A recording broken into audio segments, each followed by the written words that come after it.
Good morning everyone. Save the ক্যানভাসের নতুন একটি ভিডিওতে স্বাগত আপনাদের। এখন বাজে সকাল 5:50। শুরু হচ্ছে আমাদের নতুন অ্যাডভেঞ্চার বক্সা জয়ন্তী লেপচাখা ট্রিপ। এই সিরিজের প্রথম ভিডিও জয়ন্তীর সেরা হোমস্টে বা হোটেলের হদিশ আমাদের চ্যানেলে চলে এসেছে। তা দেখতে আই বাটন অথবা ডেসক্রিপশন বক্সে ক্লিক করুন।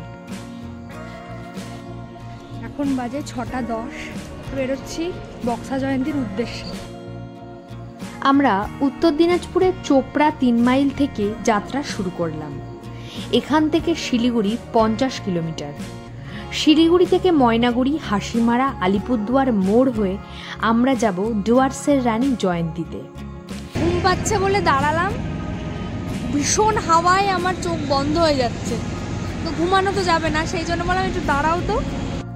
যারা ট্রেনে আসবেন তারা আলিপুরদুয়ার নেমে সেখান থেকে অটো বা 4 চাকা গাড়ি ভাড়া করে নেবেন জয়ন্তীর জন্য।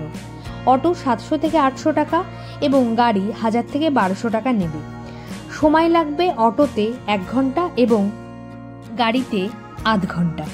এখন বাজে 9:05। আমরা দাঁড়িয়েছি এখন জলপাইগুড়িতে। জলদাপাড়া অভয়ারণ্যের মধ্য দিয়ে তোরসা নদীর ব্রিজ আমরা পার হচ্ছি। ব্রিজের ঠিক পাশেই রয়েছে সুন্দর একটি কালী মন্দির। এখান থেকে 42 কিলোমিটার এগিয়ে এলে ডান দিকে টার্ন নিতে হবে জয়ন্তীর জন্য। এই রাস্তাটা চলে আসলো, যারা ময়নাগুড়ি, ধূপগুড়ি, হাসিমারা হয়ে আসছো তারা এই রাস্তাতে আসবে। এই যে গাড়ি বাসগুলো যাচ্ছে, লরিগুলো যাচ্ছে, এটা চলে যাচ্ছে গুয়াহাটি। ঠিক আছে, এটা গুয়াহাটি চলে যাচ্ছে। এখানে কিন্তু বাঁ দিকে কোনো অ্যারো মার্ক নেই। এই চলে গেল আলিপুরদুয়ারের দিকে, এগিয়ে গিয়ে বাঁ দিকে টার্ন নিলে এই নিচের রাস্তাটা দিয়ে চলে যাবে। ডান দিকের রাস্তায় ঢুকেই প্রথম যে টার্ন সেটা নিয়ে চলে যেতে হবে রাজাভাতখাওয়া। রাস্তার দুপাশে রয়েছে বক্সার গহীন জঙ্গল। এখানে একটা তথ্য বলে রাখি, 1 বছর হলো জয়ন্তীতে বাইক অ্যালাউ নেই। আজ 15 তারিখ 2024 সালের। এটি হলো boxer ticket counter. Per day per head 150 টাকা করে পারমিট করাতে হয় জয়ন্তীতে থাকার জন্য, আর গাড়ির জন্য লাগে আলাদা 480 টাকা। অটোতে পারমিট লাগে না, তবে জঙ্গল সাফারিতে গেলে গাড়ির পারমিট করাতে হবে। এখানে সাইকেলও পাওয়া যায়। এখানে বেশ কিছু হোমস্টে রয়েছে। টিকিট কাউন্টার থেকে 10 মিনিটের দূরত্বে রয়েছে রাজাভাতখাওয়া বাজার সহ চেকপোস্ট। যারা বাইকে আসবেন এখানে বাইক রেন্টে রেখে অটো নিয়ে টিকিট কেটে আনতে হবে টিকিট কাউন্টার থেকে। অটো না দেখলে ওরা টিকিট পারমিট দেবে না।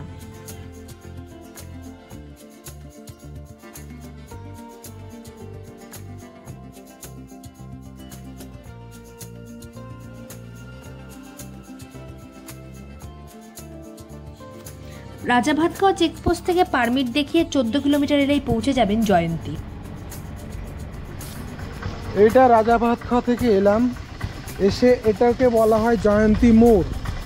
জয়ন্তী মোড় থেকে বাঁ দিকে চলে গেল বক্সা দুয়ার সান্তালবাড়ি। এখান থেকে এই দিকে জয়ন্তী 5 কিলোমিটার আর বক্সা দুয়ার 10 কিলোমিটার এই দিকটায়। এটাকে বলে জয়ন্তী মোড়। এই যে এখানে একটা বড় গাছ আছে, এই গাছতলার থেকে রাস্তাটা ভাগ হয়ে যাচ্ছে। এটা হচ্ছে বালা সেতু। 1993 বন্যায় এখানে একটা ব্রিজ ছিল, যেখানে ব্রিটিশ ট্রেন যেত। সেই ব্রিজের ভগ্নদশা দেখা যাচ্ছে। 1993 বন্যায় ভেঙে গেছে, তারপরে কোনো মেরামতের কাজ হয়নি। এক বগি ট্রেন যেত, 1993 বন্যায় সেটা ভেঙে গেছে, তারপরে সেটা মেরামত করা হয়নি। এই হলো সেই বালা সেতু। আলিপুরদুয়ার থেকে এনবিএসটিসির বাস পুরো জয়ন্তী অবধি আসে। সকাল 7টায় আলিপুরদুয়ার থেকে ছাড়ে, 30 টাকা পার হেড ভাড়া।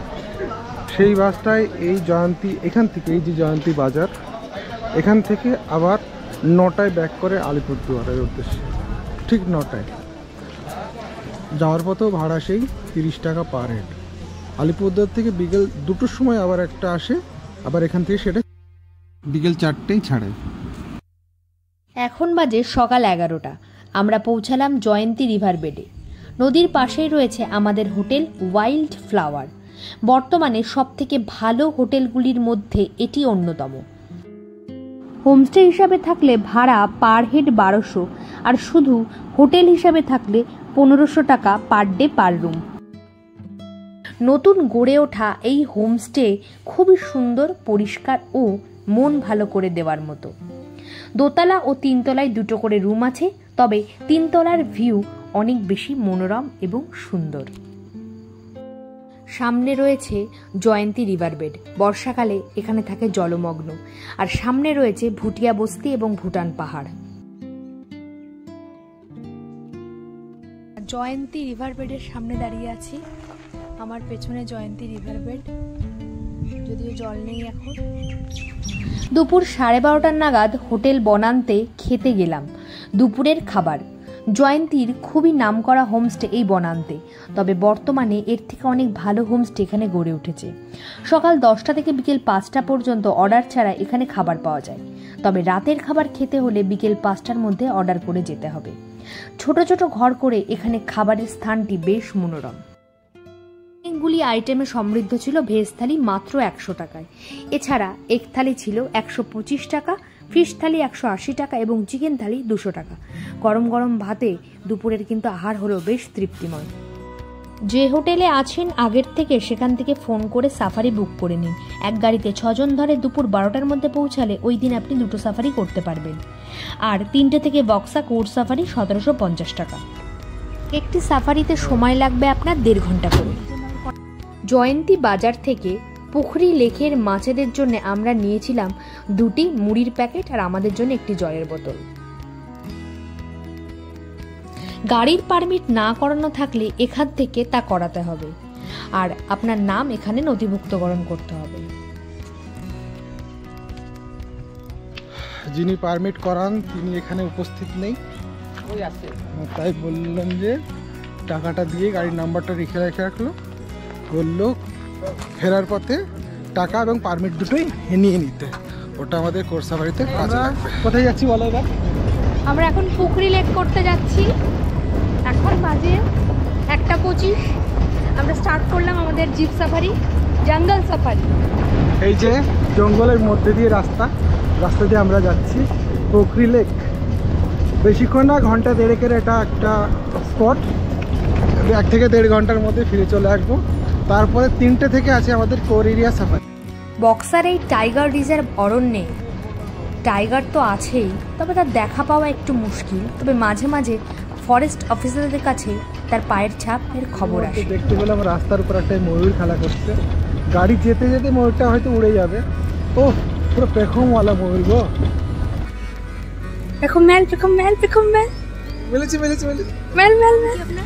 আমার নাম প্রদীপ দাস। প্রদীপ দাস। এই কাকু হলো আমাদের গাইড পুখরি লেকের।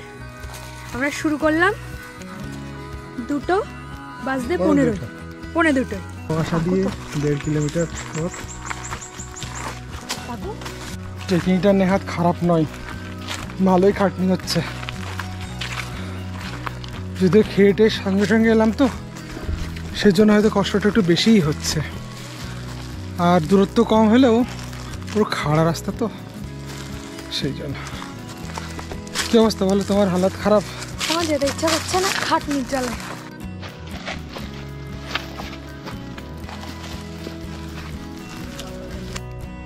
পুরো ডেন্স ফরেস্ট লাগছে। কোনো ক্যামেরাই চোখের কাছে পারবে না। চোখ হচ্ছে সব থেকে বড় ক্যামেরা। আরো একবার 2:15 বাজে। 90% উঠে পড়েছিলাম, তারপরে খুব শরীর খারাপ হয়ে গেল, বমি হলো, আসলে গ্যাস হয়ে গেছে। পারতাম হয়তো উপর উঠতে, কিন্তু আমি আর রিস্ক নিলাম না, খুব উইক লাগছে। তন্ময়কে আর গাইড কাকুকে বললাম তোমরা যাও উপরে, এই যে আরও উপরে উঠতে হতো অনেকটা, তাই বসে আছি।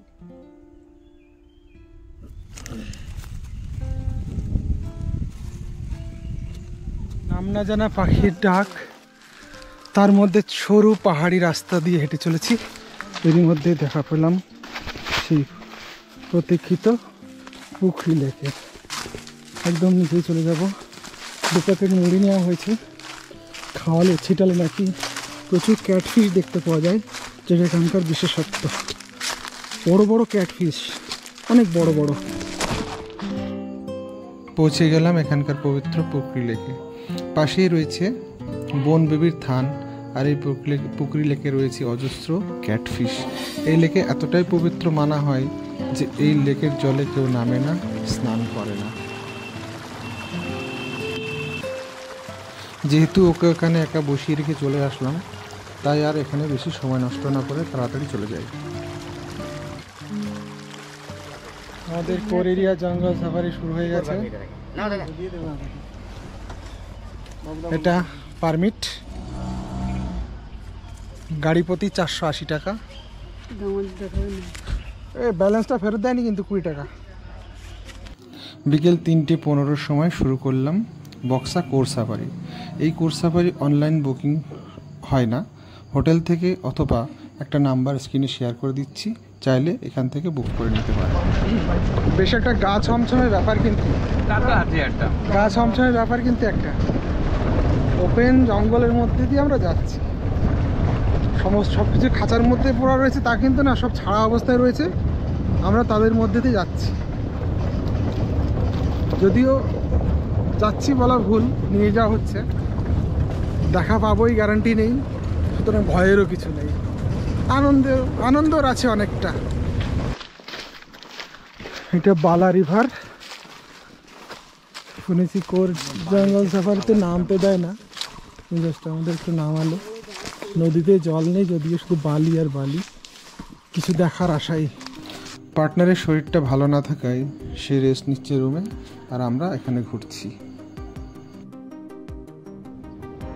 এখান থেকে আরও 10 মিনিট এগোতেই আমাদের গাড়ি এসে একটা জায়গায় দাঁড়িয়ে পড়লো। জায়গাটা হলো একটা কৃত্রিম লেক, আর তার ধারেই দেখতে পেলাম এক পাল বুনো হাতি স্নানরত অবস্থায়।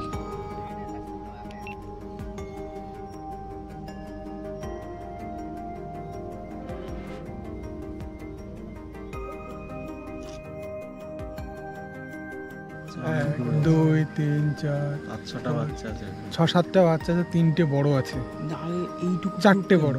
এইটুকু গ্রুপ কেন? গ্রুপ অনেক বড়। ওরা সবাই স্নান করে চলে যাচ্ছিল, একটা সিগন্যাল দিল, দেওয়াতে দাঁড়িয়ে গেল। তাহলে কে বলে এরা বন্যপ্রাণী? এদেরও ওদের ডিসিপ্লিনেরও বেশি ভালো। সেটাই তো ডিসিপ্লিন।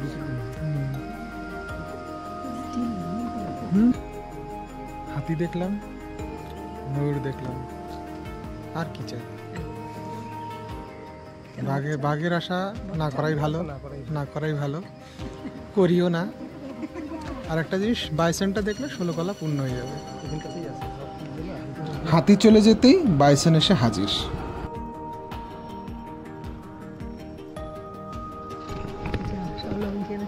ময়ূর হলো, হাতি হলো, বাইসন হলো, এবার শুধু বাঘটা যদি হয় না তাহলে বাঘ 100 কলা হবে না, পূর্ণ হয়ে যাবে। 100 কলার দরকার নেই, লালবাগ না হলে লেপার্ড হলেও হতে পারে, তাই না? তাহলে তো সম্ভাবনা কম আছে, লেপার্ড হলেও হতে পারে। এই যে বাইস জঙ্গল সাফারি সার্থক হলো। মোটামুটি সবই পেলাম, যেগুলো না চাইলে দেখা যায় সেগুলো সবই দেখতে পেলাম, তাই না?